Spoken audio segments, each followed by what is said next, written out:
Little weird me creeping back and forth like this. Nah, not for real. Kit Kat, stop jumping up and down the stairs. Hi. Hey, y'all.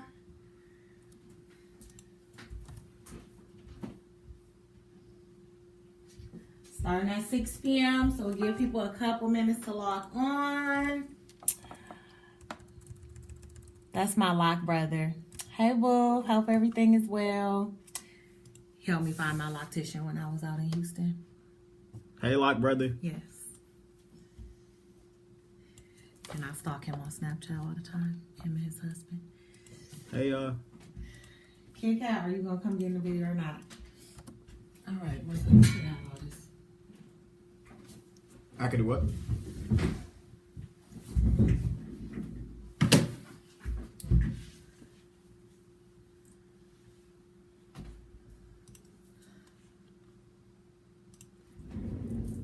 I'm all in the way. Yeah. What are you doing? I'm trying to escape out.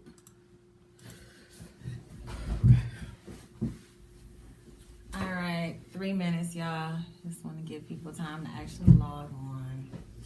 I don't really think this is... Okay.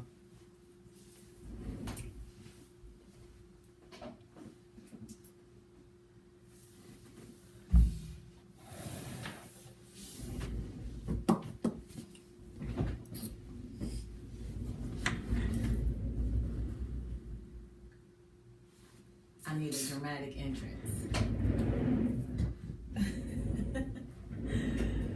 It's been a long day, y'all. Now look at me. I'll be the one, y'all, to tear up the stuff. I'll be the one.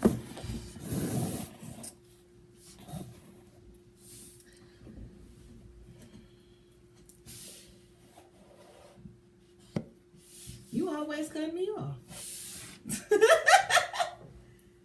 No, I was putting the thing back. All right. One more minute. One more minute. One more minute. Kit Kat didn't want to be in the video this time, so she sends her greetings to everyone. She might creep in here momentarily.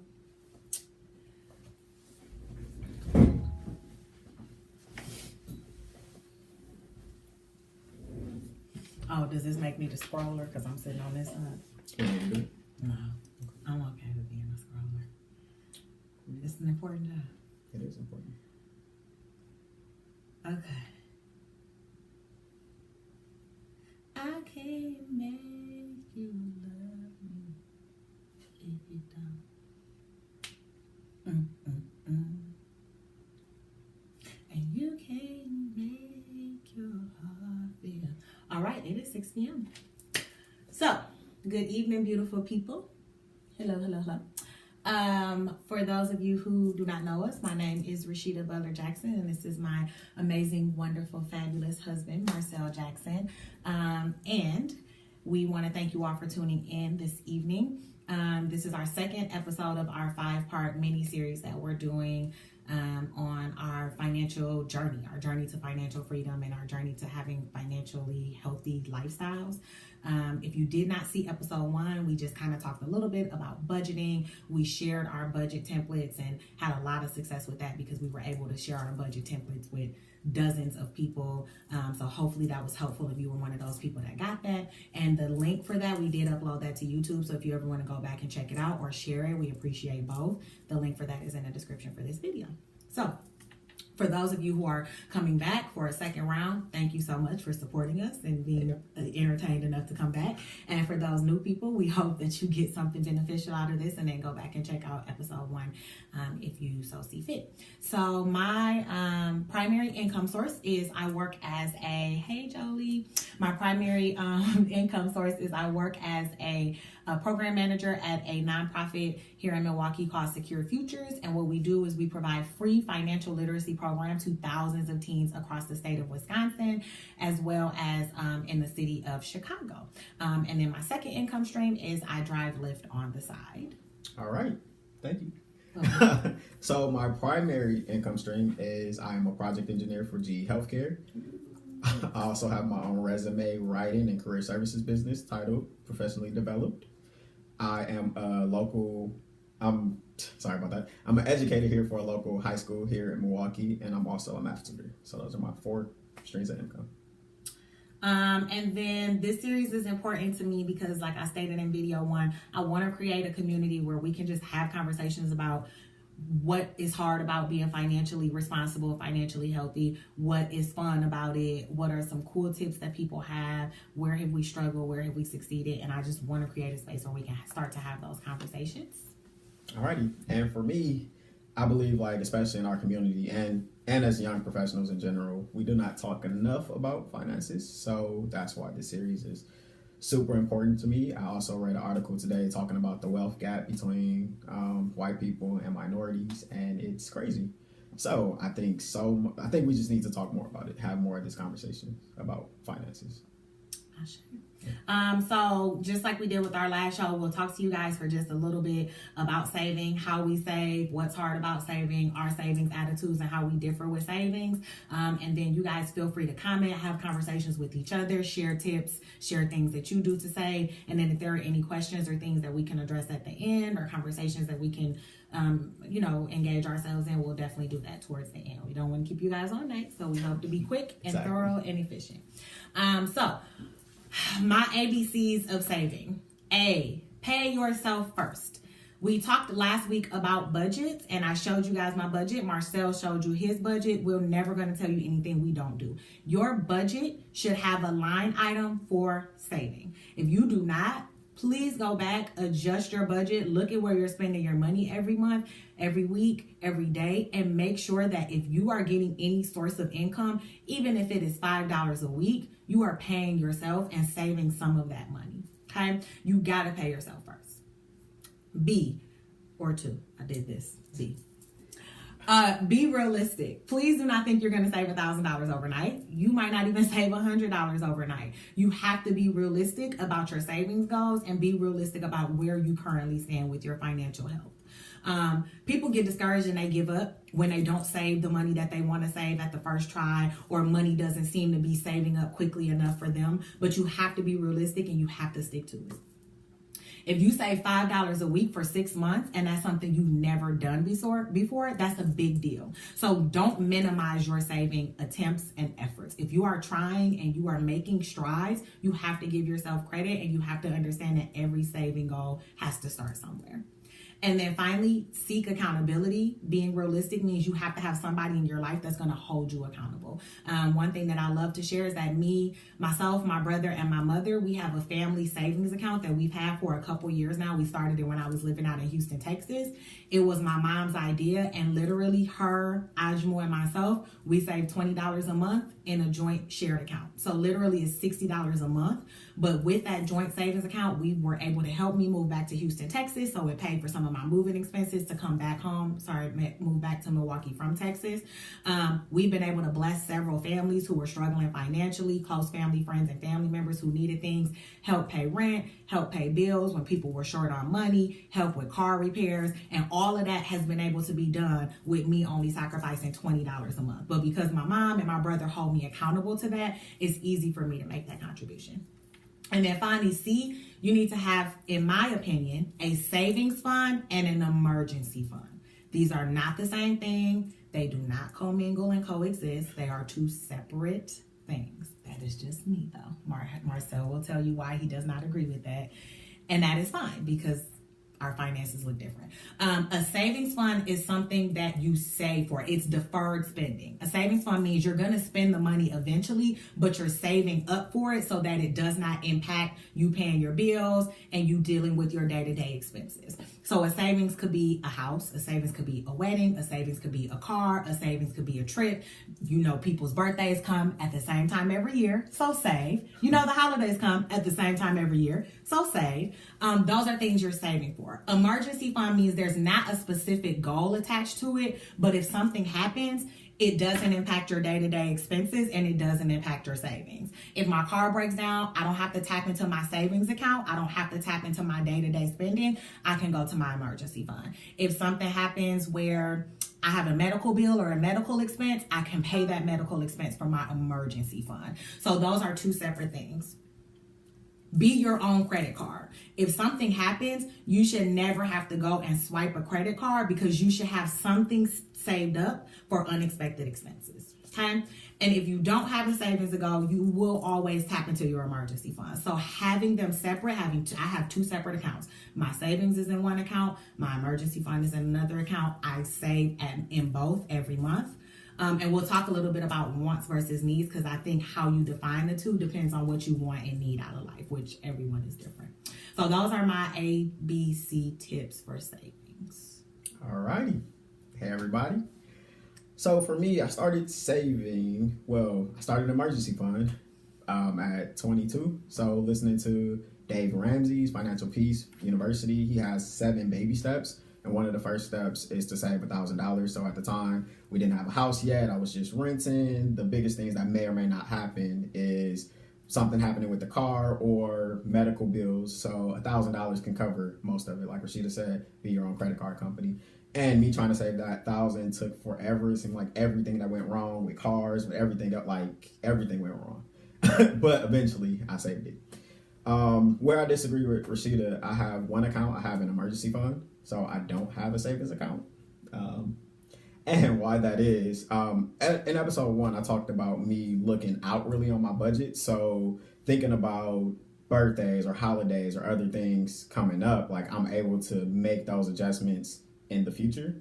And then I'm able to have those funds there already allocated. So my emergency fund is still for unexpected expenses. So I'm not tapping into it, but I'm able to pivot a little bit.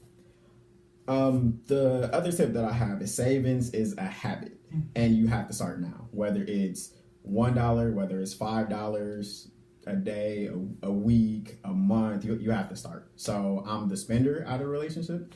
So saving for me, it's something I had to practice in order to get there. Some more tips I have, again, because I'm the spender. So let the money come directly from your checkings account, directly from your check into your savings account. If it goes right there, what's already put in my checkings account, that's what I have to spend. So that's one way that you can do it. Make sure that the money goes directly into your savings account. Also, set up a savings account where you don't have a debit card to. So you're less likely to spend because you cannot go directly because you don't have a card, so you can't swipe. So that's another one. Another tip is have an online savings account. So it takes about 2 or 3 business days in order for you to get the money. So that's another thing that you can do. And then my fourth tip, if it's hard for you to save, find a trusted family member. Rashidah talked about their family joint account, or a spouse or a friend or someone that you can hold money for you. So make sure that that's something else that you can do if you have trouble just saving on your own. Yeah. Like me. Yeah, like Marcell. But he's gotten a lot better. And I did all those things. And he did all those things. One thing I will say is the difference between Marcell and I is the reason I have to have a savings account and an emergency account is because I live at my spending. So I don't live above my means and I don't live below my means. I live right at my means, which means once I pay all my bills with my check, that's it. I don't have extra money left over. So for someone like me, I have to make my savings a line item on my budget to make sure that I allocate money.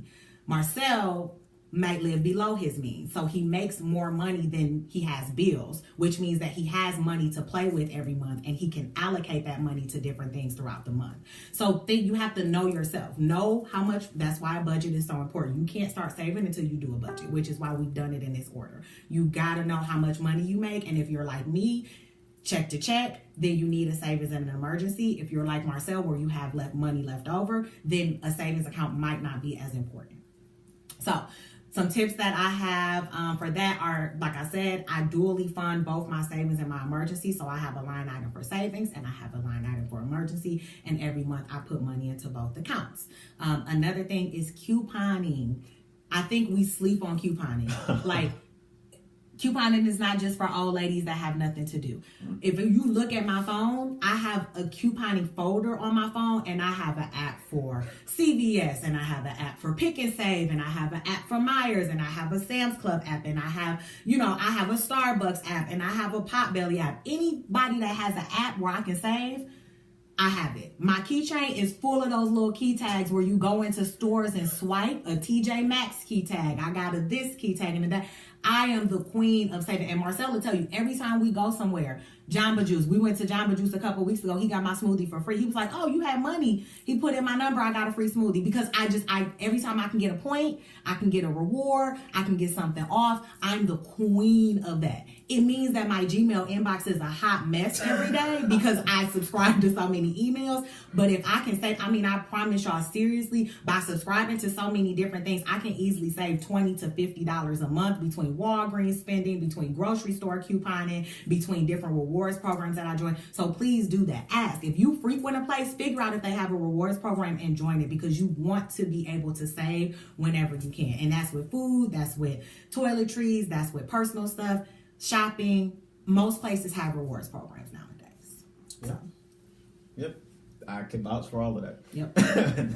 So again, as far as an emergency fund, again, I started with the Dave Ramsey, who's the author of Financial Peace University, with the $1,000, and then all of the money that Rashidah talked about being left over, like I just started to throw towards debt. So I didn't have like leftover money. It's just, instead of me putting money towards savings, I put it towards debt. But another good rule of thumb is to have 3 or 6 months of income in your emergency fund. Again, that's more so if you were to lose your job or to get sick or disability or something. So 3 to 6 months is the next goal as far as saving. And neither one of us are there. No, we're not there. We're not there. So again, we with y'all. Like, we are trying to get our emergency fund up to 3 months. Yeah. So homegirl can stop working someday. That's a different conversation. Okay. For a different day. Yeah. All right. So our wedding, a lot of people were like, how did y'all pay for y'all wedding? We paid for our wedding out of pocket, and we did not have a $2,000-$3,000 wedding. Our wedding was pretty. It was a decent amount of money that we spent on our wedding. And we did that because back in 2016, when we first got really serious about our relationship and decided we were going to do this forever, we started saving money. So we were like, okay, even though we're not engaged, like I didn't have a ring, we weren't even living in the same city yet, but we knew we wanted to start saving. And so we started putting $500 each a month into our joint savings account that we had. And some people are like, he put a ring on my finger, I don't trust it, woo, this, woo, that. Listen, it's a joint savings account. He can't take no money out of there. He can't close it without me knowing, without me closing out the account and signing off on things. And you can do that. You can get a savings account that says, if both people are not present, money can't be taken out, money can't be transferred, money can't be removed.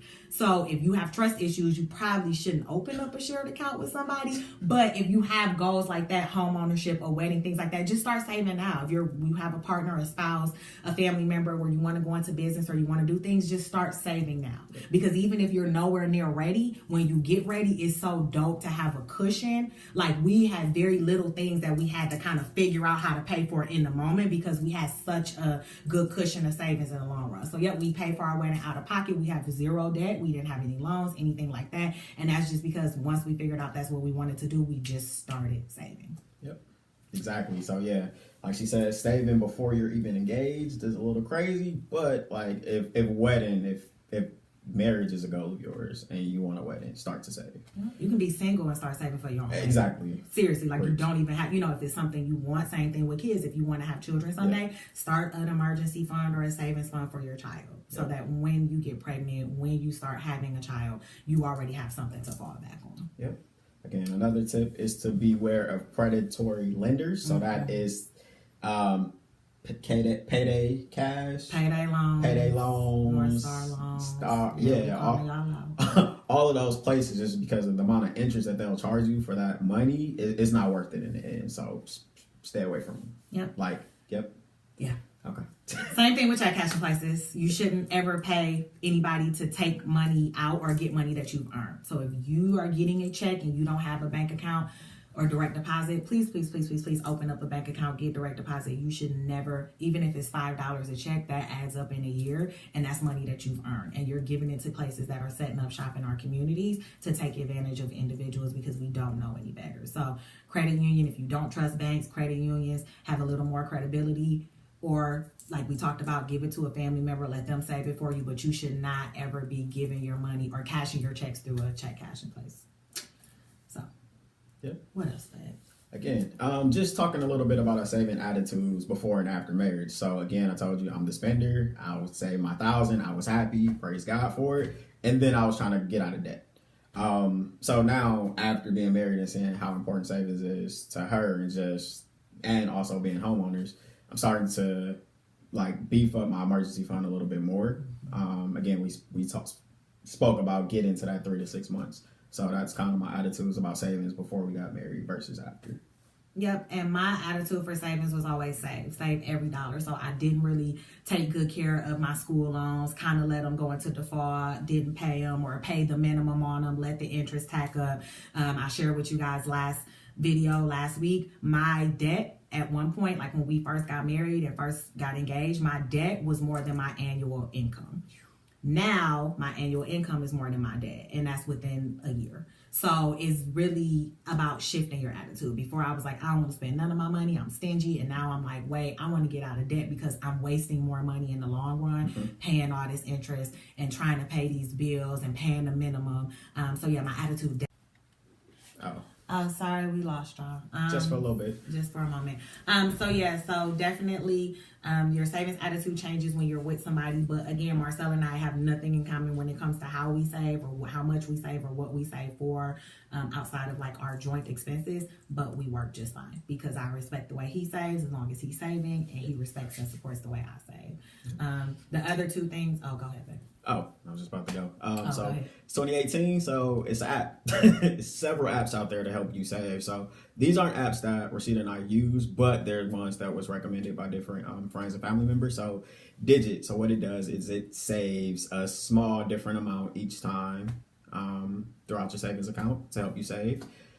Digit, DIGIT, and then Capital with a Q. So QAPITAL. What it does is it rounds up your expenses to your nearest dollar amount. So once it does that, it'll save whatever that difference is. Chime does the same thing, but in addition, Chime automatically moves 10% of your check into your savings account. So give them an example of rounding up. If I go to the gas station and I pay $1.87 and I swipe my card, what does Capital do? So it will take the 17 cents and move it to your savings account. So it rounds up to the next dollar, which will be $2, and it saves whatever would get you to that $2 outside of your purchase, if that makes sense. Okay. If that's not clear, let us know. Jessica says she has. Yep, she does. Okay. She was good. Yeah. Jess, you can tell people in the comments what you like about it or hate about it.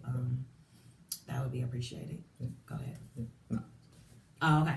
And then your bank. So when I first started, moved out to Houston, I opened a Wells Fargo account. Wells Fargo has ways to save checking. Now, I don't know if they do that for everybody. I think it was just because I was a Teach for America, so it was like a special that they had. But talk to your bank and see if they have it. Every time I swiped my card, no matter what, or used my card to pay a bill, they moved $1 to my savings account. So I could easily save $25 to $30 a month because I use my card to pay my bills, to put gas in my car, to get food once a week, to go to the grocery store, all my bills. I pay for my hair with my debit card, and every time I swipe my card, it sends $1 to my checkings account. So talk to your bank. I challenge everybody to go to your bank, call them, talk to them, and say, do you have any way to save type checkings or savings accounts where you can help me to do auto saving? It's called auto saving. It automatically saves for you when you do a certain thing.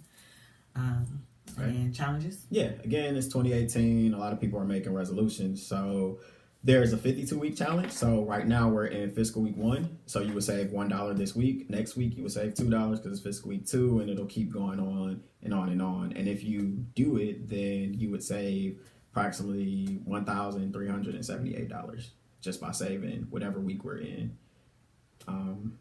So you never save more than $52 in a week. Correct. Like the most you'll save in a week is $52, which I think we can all do that. Yeah. Okay. Yeah. And then the $5 challenge, I'm doing that one this year. So if y'all want to join me, accountability partners, I'm looking for them. every time you touch a $5 bill, you save it. So I'm a big component of like having money on you. I get on Marcell all the time. You should have at least $20 in your pocket every time you leave the house. So whenever I use money, or if I get money, if somebody puts a $5 bill in my hand, I'm going to be putting it in my savings account. And I did that a couple years ago, and I think I saved almost $500. I wasn't consistent with it throughout the year, so I probably could have saved a lot more if I was more consistent. But it was years ago when cash was more of a thing that we use, and now we don't anymore. But it's still an easy way to save $20 here and there, and it adds up. If you guys are familiar with other challenges, I mean, there's a ton. If you just Google money saving challenges, tons of them will come up. You can also share some in the comments, but I'm doing the $5 challenge. So again, if you want to do that one with me, please let me know, and I would love to have some support in doing that. So that's all we have for y'all. That's it. And I guess we'll go through these comments really quickly and see what people are saying. Oh no. Okay. So first of all, there are a lot of dope people watching this right now. So hello to everybody. Okay. So Jessica said, hey. Algie said, hey. The wealth gap is absolutely horrendous between Black America and white America. Actually, Marcell, can you post the link to that article in the comments when this is over? Yeah, I got you. Okay, so Marcell's going to post the link to the article we just read. It is really fascinating in a sad way. This year, I'm going to implement the emergency fund, possibly with a bank other than my current bank. That's a great idea, Jessica, because then it's less likely that you'll touch the money. That's actually something I might look into myself, because it's just so easy for me to transfer money because it's all in the same bank still. Hey, Dora. Hey, Dora. It's your beautiful self. Hey, Rob. We love you. Like Rashidah said, be realistic with your savings. Don't save more than you can afford per check or per month. Yeah, don't oversave, because you can oversave and then you're not paying your bills or you're not enjoying life. And I don't want you all to do that. Jessica doing numbers tonight. Jessica says she agrees. She doesn't have a card or a check associated with her savings, so she's less likely to use it. Yep. So Ajma wants to know, how long did it take you to save that $1,000? Ooh, it took me, I started in August. I didn't get it till probably May. Yeah, about 9 months. That's what it took. So another thing, talking about savings, depending on when you get paid, I get paid bi-weekly. So it's 2 times out of the year where you get 3 checks in a month, because it's like five weeks within a month. It's typically like January or March or June, or it's one of those. So that really helps. So making sure that I kind of forecasted that, and that I was able to do that. But yeah, it took me 9 months to save that. Yeah. Okay. Rebecca says she made a separate email for subscriptions. That's super smart. I might do that moving forward. Be single and start saving. Yep.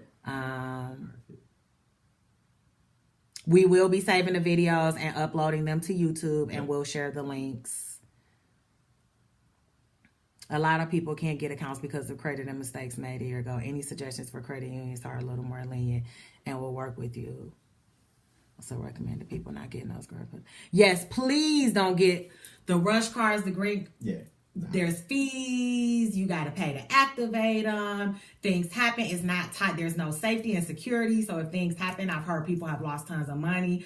I go through UW Credit Union, and I've had them ever since I was in college. I've also heard Educators Credit Union is a really good credit union. But there are credit unions that'll work with you. If you're in a predicament where you just absolutely can't get an account open, like we talked about before, please find a trusted family member or an adult. I know I've held money for family members before. I know Marcell has also done that for family members before. So you should hopefully have somebody in your life who you can trust to say, hey, can you keep this money in your account for me? Or, help me to save this money, so on and so forth. So that's a great point, Jessica.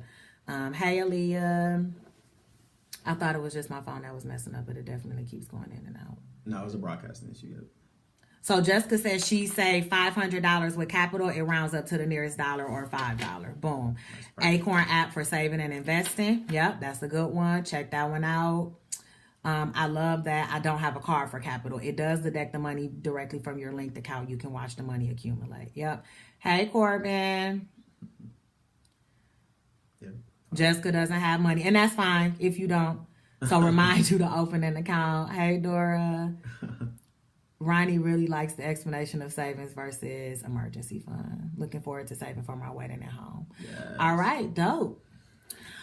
Okay, good people. Well, so I have my task is to remind Jessica to open up an account when she gets back from Miami and to save more. Okay. Marcell, what's your action steps from this video? To post the article about the wealth gap. Yep, we'll post the article into the comments. Yeah, and we'll download this to we'll download it to YouTube and then share the link. So if people want to check it out, it'll be on my page. Marcell shared it on his page. Thank you guys for watching. Again, these are not like in-depth, deep videos, but hopefully you feel inspired to do something differently or think about something differently. Again, we save for things. Just save because you're worth saving for. Oh, that was kind of cute. You're worth saving for. Quality. I like that. Y'all. Yeah. Okay. We'll figure that out. But for real, you are worth saving for. You are worth having financial health and financial wealth, and whatever way that looks like for you. Our journey is not going to be your journey. My journey is not Marcell's journey. But, we think it's interesting to just share where we've come from. And yeah. So what's to come? Next episode, we'll be talking about credit scores. This is one I still need a whole bunch of help with. So y'all pray my strength. But I've definitely gotten a lot better with my credit score. Marcell has a testimony when it comes to his credit score. And I think between the two of us, like we shared in our last video, we've increased our credit score by at least 500-600 points. In the past 5-6 years. So even before we got together, credit was something we were focused on, and it is continued to climb. My credit score is so good that when we bought our house and our home loan got onto my credit report, it actually boosted my credit, which with a lot of people with that much money, it would decrease your credit score. So just having healthy credit is something we'll talk about. Again, not experts. We're just talking about our journey. And yeah, so thank you guys for tuning in. That's all we have for you. Please like and share and continue to comment. We love you guys so much. Happy New Year. Glad to see you all made it. You made it. You made it to see 2018. It's pretty dope. Yeah. And that's all we have. So have a really good night. Thanks again for watching. Please share if you're interested, and if you have questions or want to talk more, inbox us, call us, text us, message us. We are here to keep the conversation going. All right. Peace and love and blessings and all that good stuff. Bye, y'all. All right. Have a good night. We love you.